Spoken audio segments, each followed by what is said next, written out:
Hey Virgo, what's up? How are you doing? I hope you guys are doing well. So this reading feels a bit more like, man, maybe getting clarity or honing in on your clarity. There's something very specific to it where it doesn't want to be all ethereal. It doesn't want it doesn't want nice and shiny. It doesn't want it wants a solution to some kind of a problem or to a feeling. So we have the Five of Wands, which kind of makes sense here because that is a card of conflict. So maybe there is some kind of a conflict. Maybe there's like multiple moving parts here where it's not just, you versus someone else or something else. There's many factors involved. You have the Page of Cups, but it's in the reverse. This is like not talking about something, withholding communication. Okay. And I guess just like, I kind of want to ask why, what's going on. We're going to move the other people. That's their clarifying deck. We're going to move the other people because we need to figure out how we're feeling first before we go and interact with everyone in maybe a chaotic, hectic, confusing, tense environment. So some of you guys like want to leave your situation, or you want to leave a situation that you're in. It doesn't really necessarily scream romantic, but it is a situation that has a lot of drama in it, a lot of chaos, a lot of moving parts, and you're kind of like, I'm out. I don't want to be a part of this anymore. I'm withholding more availability in it or commitment to it. What else we got going on here? The Hanged Man. Maybe you are trying to like figure out how to leave a job and looking at other options, or you're trying to figure out how to leave, like, I don't know, school or something, and you're like, what else can I do? Like, what's realistic for me to do? What's next if that happens? I think you're kind of like trying to look at other options here. And then you have the Three of Cups. So this is like, man, you want to end up somewhere where there's collaboration, where there is just more than what's going on here. You might even want this situation to come together in a collaborative way. You don't know how that's going to happen yet, stuff like that. I think your emotional mind tells you to run, and your logical mind tells you to see something through, to have the fruits of your labor, like something that you can live within, something that, produces a good thing in your life. So the wise mind of that, like, would be, instead of running and instead of staying, hoping for a good outcome, but not seeing that come to fruition. Sorry, I just realized if my headphones are making noise right now, I've got like a hair towel on, so it might be rubbing up against that. Sorry. So anyways, whatever your situation is, it's like you don't want to dump it too early, and you don't want to be in it the way that it is. So something has to change, right? Something wants to change too. Are these all? Yeah, these are all flipped. So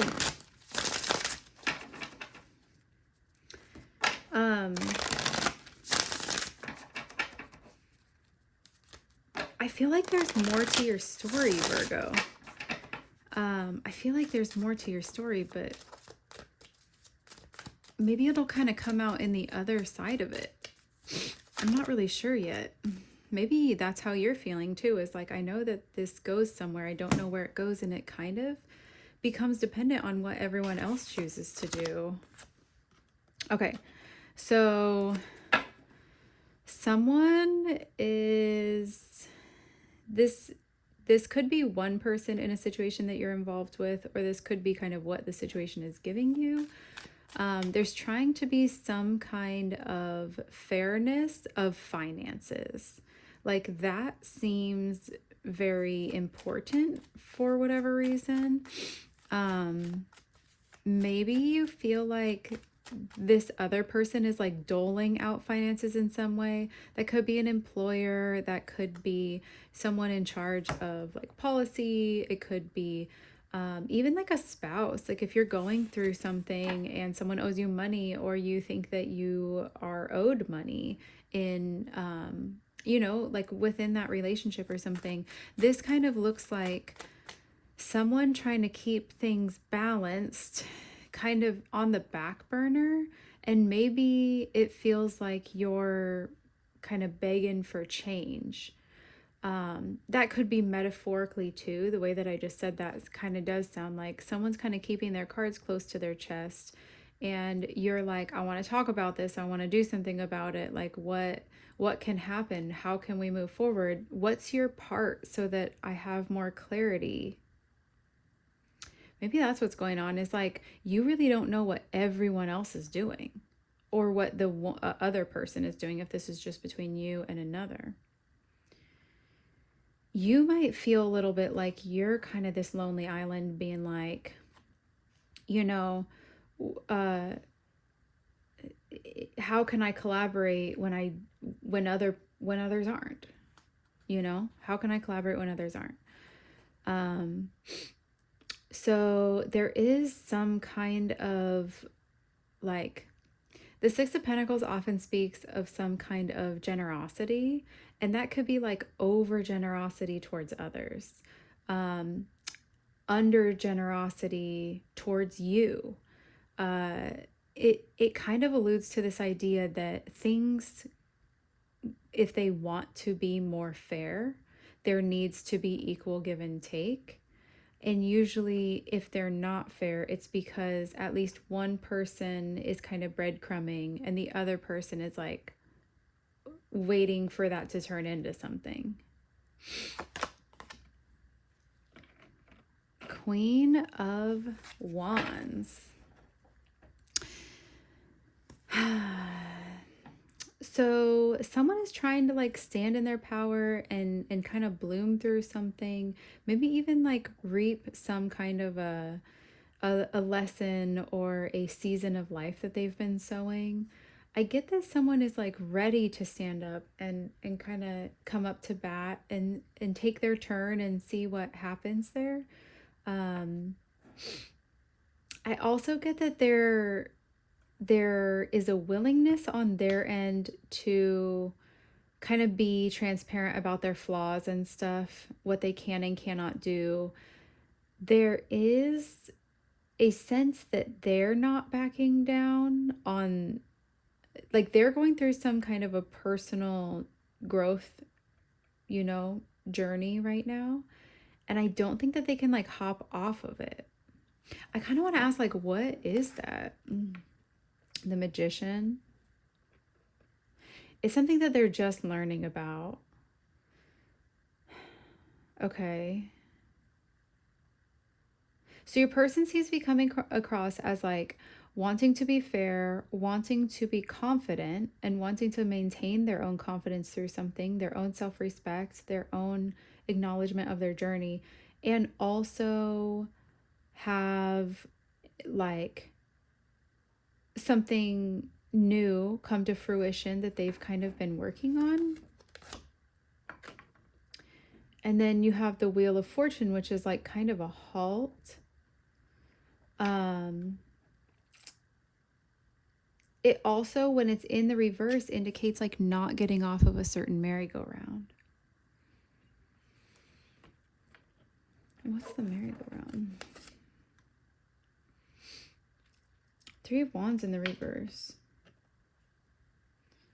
So this is kind of like a cut and dry thing. Yeah, the Knight of Pentacles in reverse is kind of a cut and dry thing. It seems like it could be a really big thing to you, but maybe it's just as small to them as like, I'm dragging my feet through something.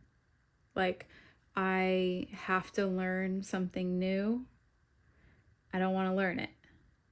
I have to keep moving forward even when it doesn't feel good. I don't really like that feeling. I have to let go of outdated beliefs and outdated ways that I carry myself or that I enforce. I don't really want to do that. I don't really want to see what happens when I do that. It's kind of this like halt of like, I like how the personal growth feels, but when we get to this area where we do need to push through and like see something happen, just see anything happen, it's almost like they kind of get in a point where they're like, I don't want to wreck it. I don't want to, mess this up or whatever. So they just pull out. They just stop. And that's not helpful because it's there. I think they want their authenticity to be that, like, hey, this is really good for me. But the reality of anything authentic is that there's good and bad to it. And I think that might be something that they're struggling with. Maybe they struggle with perfectionism. Maybe they struggle with like, learning new skills or whatever that are good for the environment, good for the, you know, everybody involved. But maybe that's something that they're not like willing to do. So there kind of seems to be this like, I'm happy, and then like done, And I think the happy can be authentic for them, but so is the done. And I think that's confusing for you. What I see happening here, though, Virgo, for you is that I'm kind of hyper focused on what everyone's going to do. And that alone tells me that there's some kind of hypervigilance about things may have been unpredictable for you at some point, and knowing everyone's part in things is really helpful for you and kind of takes that fear out of it for you. Not knowing what is going to happen probably kind of freaks you out.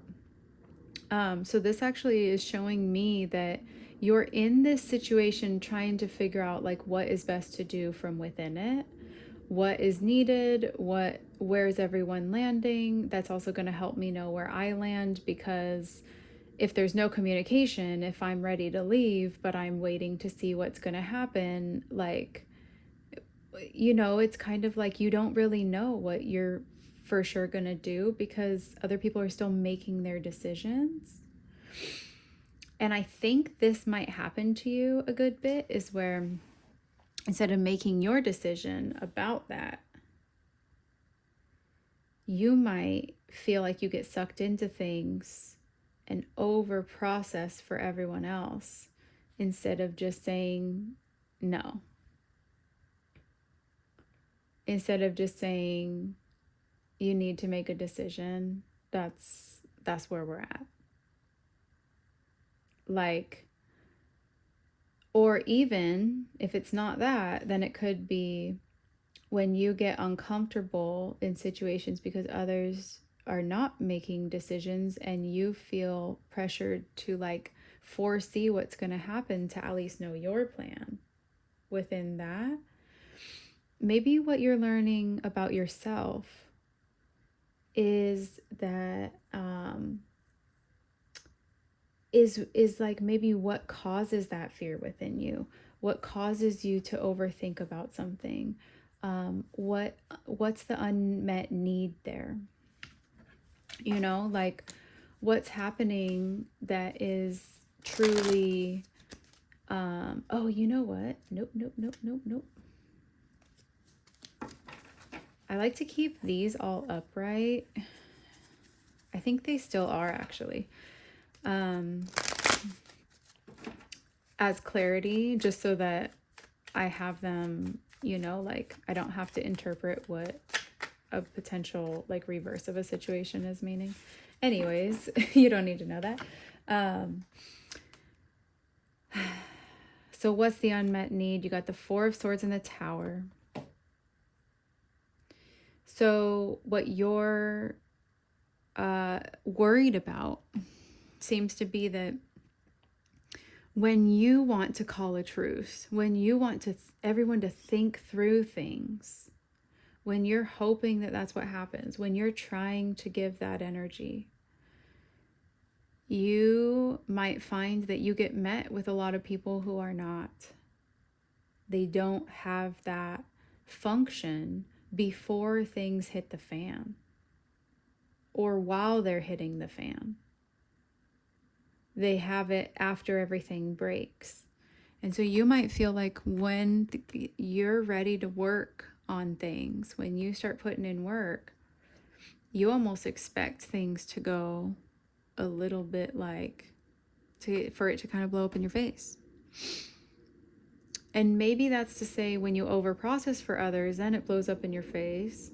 But I kind of wonder if it's just like people have kind of made you process things by yourself.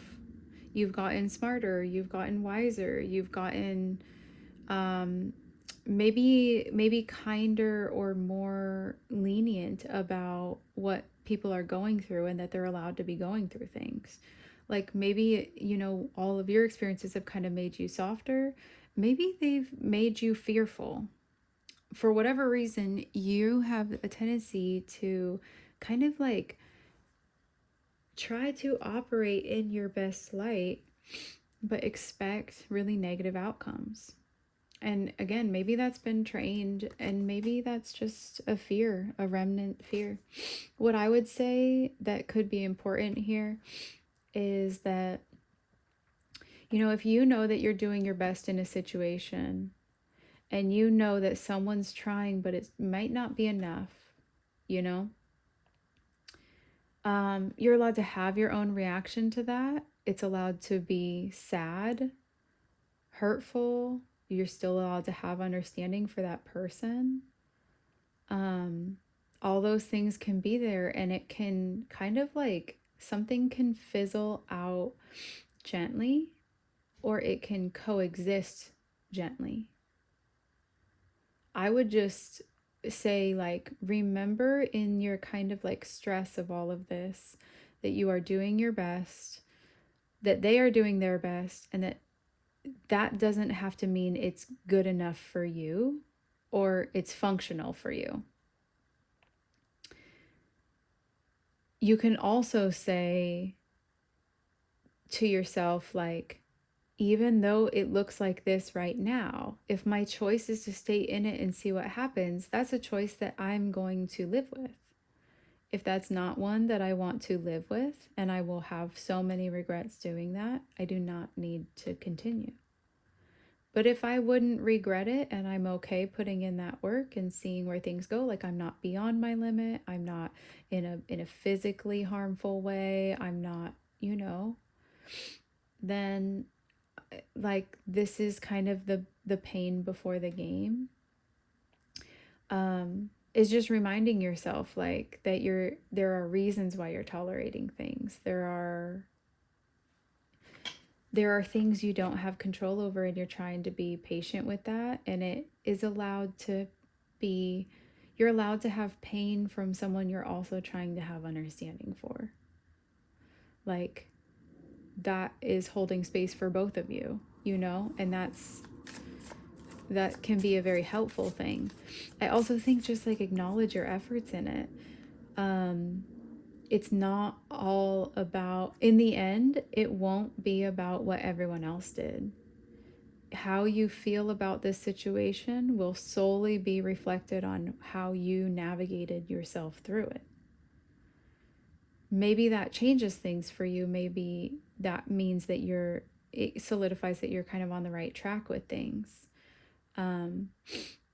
But kind of thinking it from an outside perspective where you've gotten through it and saying, how would I have liked to navigate that? And if you're not doing that, maybe change course. Like you don't have to be a sitting duck and wait for everyone else's approval or plan to be solidified. Like you're allowed to kind of be a rogue part of this too, if things are not locked and loaded, and you're still developing the plan. So this is like, you can come in and change that. You are part of that team or that partnership or whatever. You can be, this is a good opportunity to practice your individualism and kind of like the strength of your spine, and to say, you know, I know what this feels like. I know how I'm thinking. I know what I want in the future. And if you don't know those things, it'd be a good time to get clear on them. But like, it's okay to say, hey guys, because this is happening, I might be changing my mind on how I navigate it, because I don't need to be the same way that I would be as if this was a functioning system. I can adjust my sails to what is tolerable and what is functional for me. You know, especially if you are someone who has like previous traumas and you're triggered by dysfunctional situations or environments. I think, like, you know, long story short is just, it's okay to put yourself first. It's okay to prioritize, you know, dealing with your anxiety, dealing with your confusion. It's okay to prioritize that. So you have, what does this say? Between Dreams. This is Mugwort. Page 80.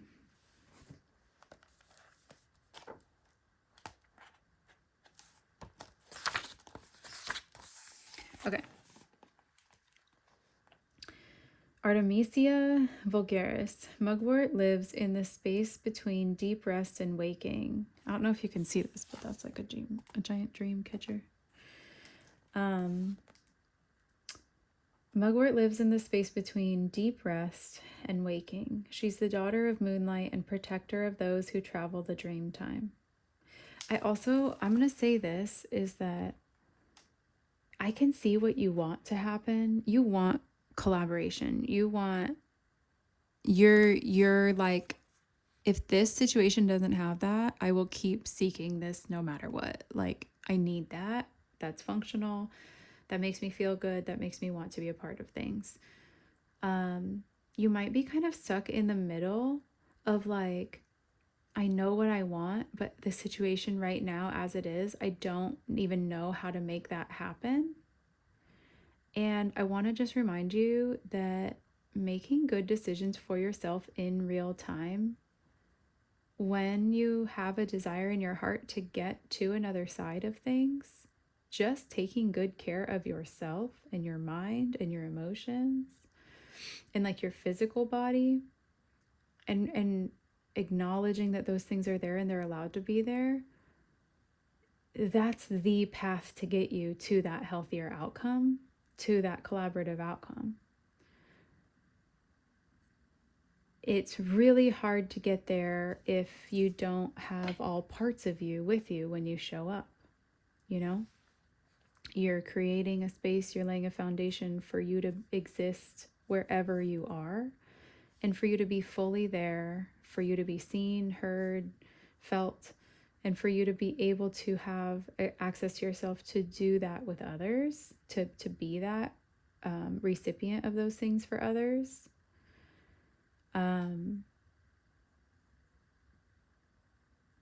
Sometimes it feels like if you blow past all these negative feelings and whatever, that you get to your outcome quicker. But if you deal with them one by one, little by little, day by day, that's what actually builds your path to getting there.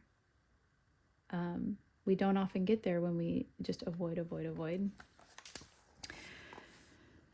Okay, even if it's out of fear that you're gonna mess it up, you know, bump it a little and see what happens. That's better than that's better than completely avoiding it. You know what I'm saying? Mugwort lives in the space between deep rest and waking. She's the daughter of moonlight and protector of those who travel the dream time. Mugwort curls around your mind, whispering your dreams into words and images that you can clutch as you climb levels of consciousness and return to your waking self. While Mugwort's constant vigil makes her a bit waspish and bitter, she knows the many layered worlds and can guide you through the serpentine paths of the collective unconscious. Call on her to guide you through dreams or journey work. If Mugwort appears to you, she's calling you to dip into these subtler realms.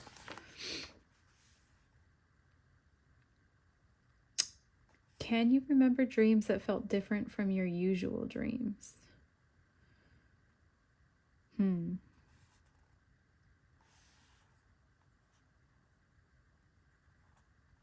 It's kind of talking about like journaling and maybe jotting down dreams.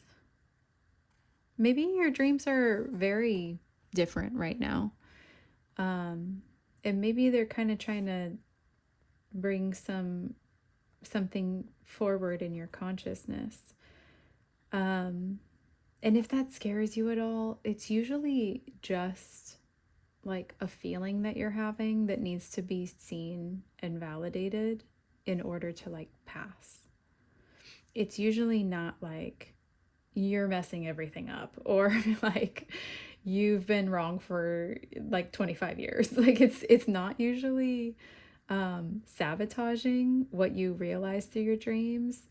At least if it is, that's maybe there's something else going on there, but typically it can kind of be weird to start talking about things or writing things down because it's like, what the heck is going on? But ultimately, it's just trying to connect you deeper to yourself and just kind of making that connection is actually really calming for our bodies and our brains. So it's kind of saying like, note this stuff. I'm also going to read the nightmares thing because I think that might be something important. Bringing lucidity to your dream time can help lay to rest reoccurring night fears. Before you go to bed, choose a superpower that will help you during the nightmare. Picture yourself wielding the superpower you've chosen. Tell yourself you can call on this superpower while you're dreaming. Need an example? If you have dreams of falling, give yourself the power of flight. If you have chase dreams, give yourself the power of speed and then turn the chase around and become the chaser. I think it's speaking to maybe the situation you're going through in your life too, which is like when it feels like something's catching onto your coattails and it doesn't feel good. There's a response in you that's kind of been dormant. We want to find what that response is, and we want to encourage you to like do that thing. And maybe there's a way where you've been scared or felt like you don't have any options or felt like you're backed into a corner on some certain things. And I think that the most realistic answer to that is like, you know, you are not. You have autonomy. You have the ability to self-preserve. And you have the ability to like be scared but do it anyways. And with those things on board, options start opening more and more. So it's just trying to get you to see like someone's hot and cold behavior does not have to be your existence. So that's what I'm seeing for you guys, Virgo. That was such an interesting reading. I felt from the jump that it was kind of going in a different direction. But anyways, thank you for being here, and I will see you in another video. Bye, guys.